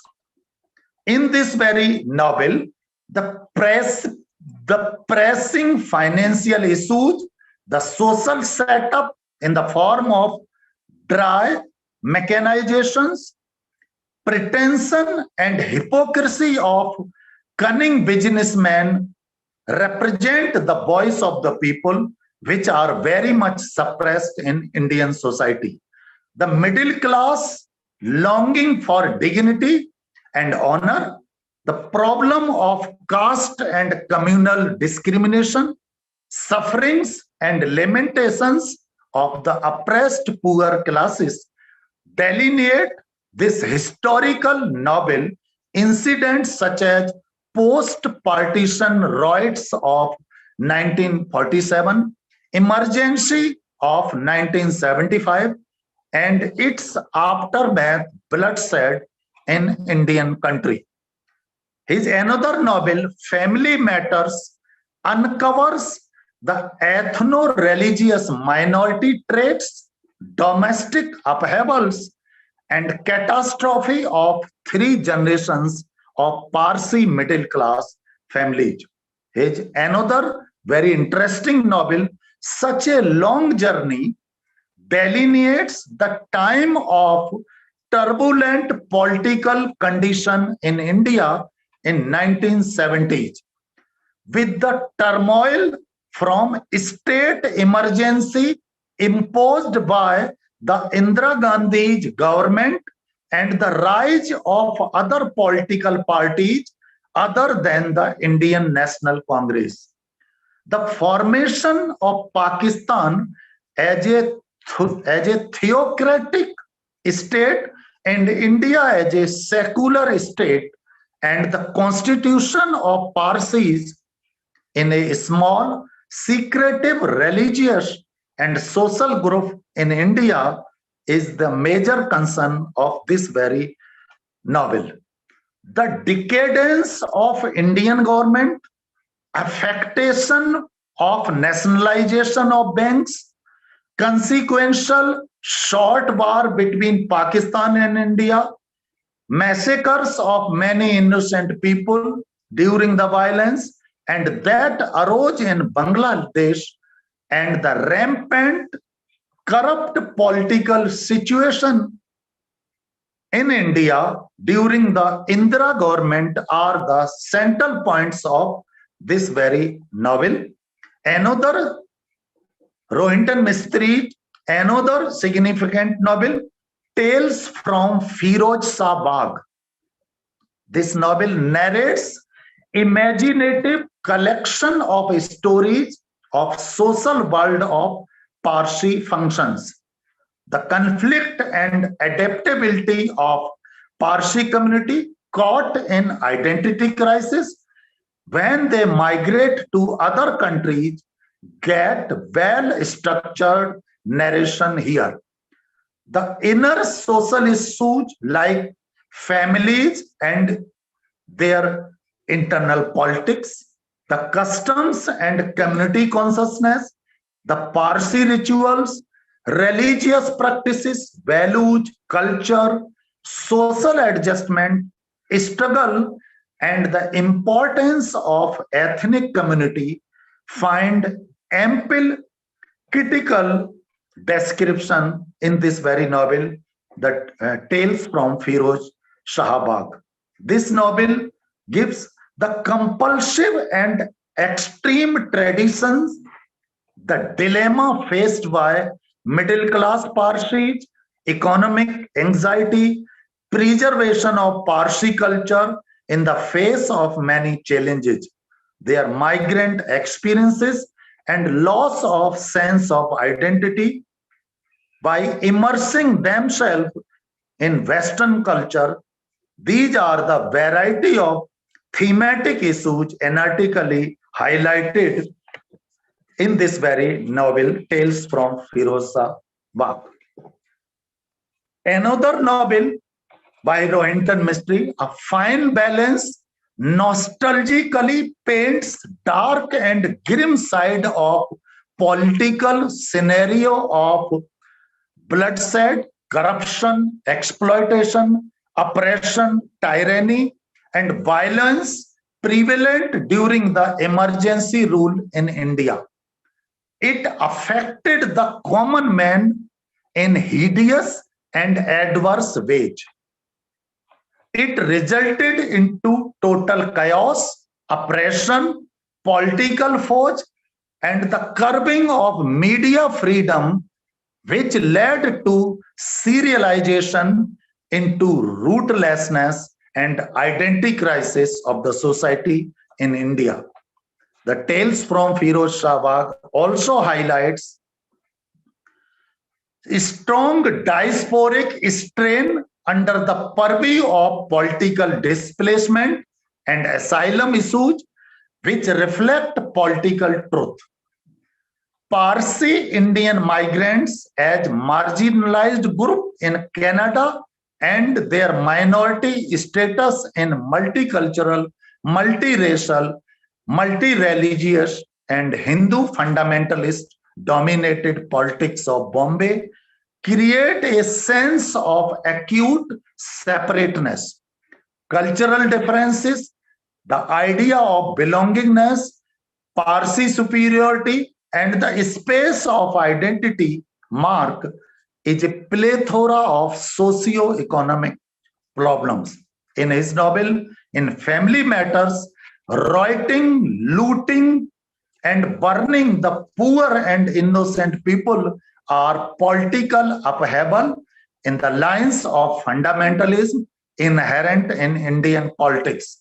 The contextual Hindu fundamentalist political policies, dilemma among Parsi Indians, wider concern with corruption and communalism, and disruptive activities of Shiv Sena are political universality of the country like India. This has also been narrated in this very novel. Dislocation has become a part of Parsi psyche. Problem of unemployment, crime, housing problem, and separatist issues have been significantly described in Rohinton novels. Politics is embedded in Mystery's writings. Forced sterilization and labor activities are dark elements of Indian politics. Mystery has taken rigorous measures in making the stories socio-cultural criticism of the contemporary Indian government. His writings with satire differ from that of colonial writings of liberalism. In the end, I would like to say, Mystery presents the nuances of human experience where the author has carefully interfaced history and fiction in order to show how different socio-cultural and political aspects impact upon humans. The aftermath of emergency changed socio-cultural scenario of Mumbai city.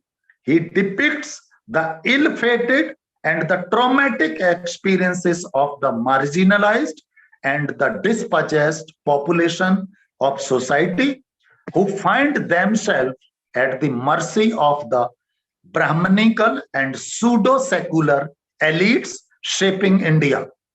It brought about destruction and identity crisis of the marginalized population, and it was a slam on the underprivileged population because it resulted into social divides. Migration and displacement is also discussed here. The Parsi society builds a web across larger Bombay society in terms of how the society transitioned from the past to the present amidst complex changes. The present is, his novels present the feeling of being an expatriate in a relocated country predominates in all the works of Mystery. The expression of socio-cultural agony and feeling of alienation due to the rootlessness are bleak realities of Indian politics that take the readers towards the hollowness of those in power.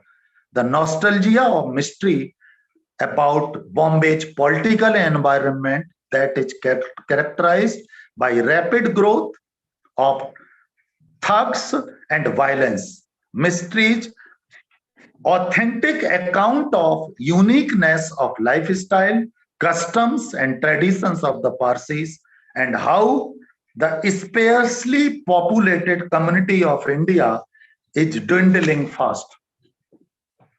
In the end, I would like to, within 5 minutes, I would like to share some ideas about Kamala Markandeya. Kamala Markandeya's Nobel. Kamala Markandeya, she was born in Mysore in 1924, Indian-based. She is writing from London and United Kingdom also. The depiction in her novel, The Pleasure City, it is evidently and fancifully ample imaginative deliveries of the novelist's failure at its artistic count is abundant. Like Two Virgins, it suffers from certain well-marked artistic weaknesses, slightness of story, looseness of plot, architecture, and indistinctness of locale and characters. Its thematic correspondence with a silence of desire and the coffer dams together constitute a solid ground based on the clash of tradition and modernity. The depiction of sexual details in Two Virgins is to aim to bring her novel into the fold of socio-literature and literature of concern. Her novels narrate certain real happenings of life that may be crude or shocking. Such descriptions draw attention on certain facts of life and human nature as a warning to those who do not care for young daughters and fail to suspect them in such propensities which may drive them to unfavorable circumstances. Kamala Markandeya has very sensitively exposed the racism in Britain and plurality of cultures in modern society.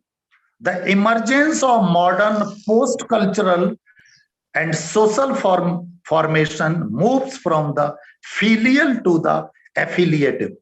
The emergence of a modern post-cultural formation and from automatic acquiring of parental identities to an eclectic accumulation of identities. Her text is liberally interspersed with caustic comments on the motives of empire builders. Empire, like any commercial enterprise, operates for the benefit of its stakeholders. The novelist's commendable mastery over language appropriates the English language with remarkable felicity. She contributes to the culture of resistance, which must necessarily be kept alive to counteract the new forces of imperialism within. Her literature is born out of the tension between the center and the periphery, the ruler and the ruled, and hence with worth enduring. In the context of the increasing threat of American economic expansion, American military interventions for international peace, and of the such other things also. There is another novel, The Nectar in a Sieve. It deals with the number of social problems in the fast-changing society. It shows different facets of women's suffering in post-modern society. A Silence of Desire, another novel, deals with the conflict between faith and religion.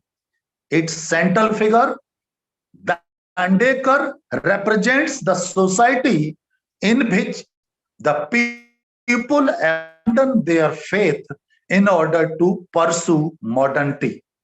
Another novel depicts the theme of East-West encounter and the strong sense of possessiveness in keeping with the general British attitude towards India. Another novel, A handful of rice is concerned with the theme of poverty, hunger, and search for identity. The cofferdams is conflict between tradition and modernity. The Nowhere Man is about the theme of racial relationship. Two Virgins narrates the theme of disillusioned human relationship and the clash of values between tradition and modernity. The Pleasure City represents the theme of hunger and starvation, East-West encounter, human relationship, and solution to the problems raised in her novels. In her novel, The Nowhere Man, the problem of alienation in the conflict of two cultures, identity crisis, and the nowhere man looking for a nowhere man, looking for a nowhere city is an of modern man's identity crisis. A handful of rice is a pathetic chronicle of man's pathetic chronicle. Nectar in a Sieve depicts the identity crisis of peasant family.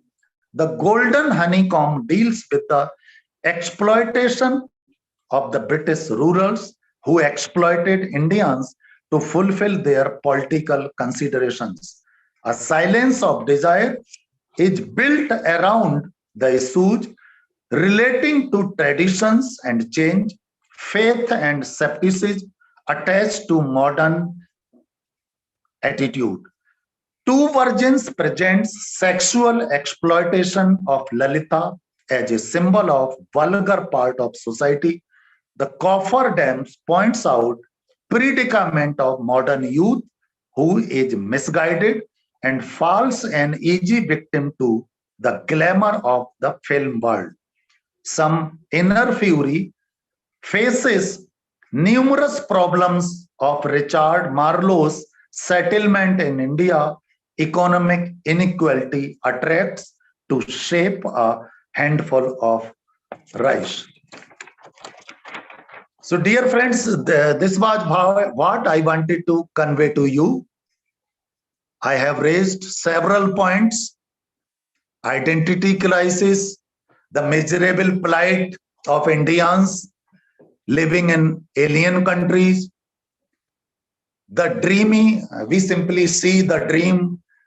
Living in foreign countries is often and frequently a dream, but when we face our real identity crisis, our survival becomes a very cumbersome.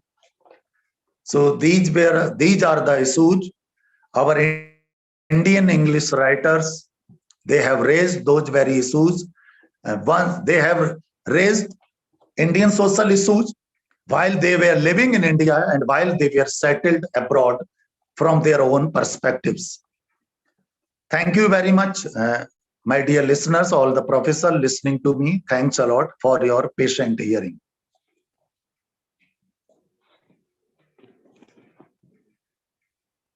Over to you, the organizer, yes. Madhuri. Thank you, sir. Thank you for brilliantly focusing on the various aspects of diasporic writings.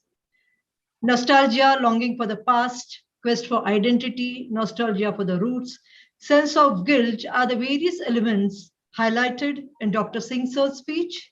It was really a very good informative speech, sir, on the Indian diasporic writers. Once again, I thank you so much for your brilliant talk. Lastly, we shall move ahead for the presidential address. I now request our principal, Dr. K.S. Jamdade sir, to deliver his presidential address. नमस्कार. Dr. Jamdade sir. आवाज येतो madam? Yes, yes sir. नमस्कार, मी प्राचार्य doctor के. जमदाडे. आजच्या एक दिवसीय international वेबिनारच्या निमित्ताने सर्वांचं स्वागत करतो, अभिनंदन करतो. आजच्या या इंटरनॅशनल वेबिनारचे उद्घाटक संस्थेचे विद्यमान अध्यक्ष आदरणीय डॉक्टर आकाशजी वराडे आणि आपल्या या वेबिनारला तज्ञ मार्गदर्शक म्हणून लाभलेले आदरणीय डॉक्टर इल्हान हुसेन सर, तसेच दुसरे तज्ञ मार्गदर्शक म्हणून आपल्याला लाभलेले आदरणीय अमरसिंग सर आणि ज्यांच्या अथक प्रयत्नातून मेहनतीतून हा वेबिनार या ठिकाणी संपन्न होतो आहे ते आमच्या महाविद्यालयाच्या इंग्रजी विभाग प्रमुख आदरणीय डॉक्टर माधुरी फुले मॅडम. आजच्या आपला वेबिनारचा जो विषय होता तो विषय अतिशय सुंदर विषय. एका सुंदर विषयाला हात घालत असताना अतिशय जे मार्गदर्शन आपल्याला मिळालेलं आहे ते मार्गदर्शन इतकं सुंदर आहे की त्यांनी हा विषय अलगदपणे उलगडत नेलेला आहे. परंतु विषय उलगडत नेत असताना जी मांडणी आहे ती मांडणी इतकी अभ्यासपूर्ण आहे, इतकी चांगली आहे की त्याच्यातून आपल्याला या विषयावरचं तज्ञ मार्गदर्शक त्यांचं स्वतःचं ज्ञान किती आहे हे आपल्याला या ठिकाणी लक्षात आलेलं आहे.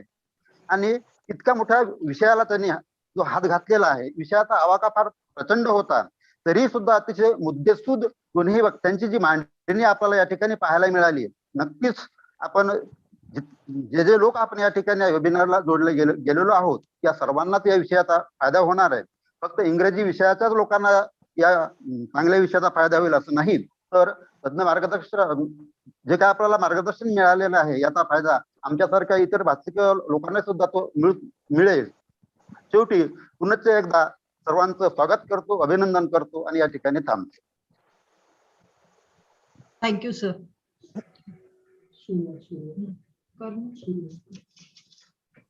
Thank you, all of you. Dignitaries and dear participants, I am here to propose the vote of thanks. First of all, I express my deep gratitude towards our Honorable President, inaugurator of today's webinar, Dr. Akash Varhade sir, for his encouragement and support to organize this webinar.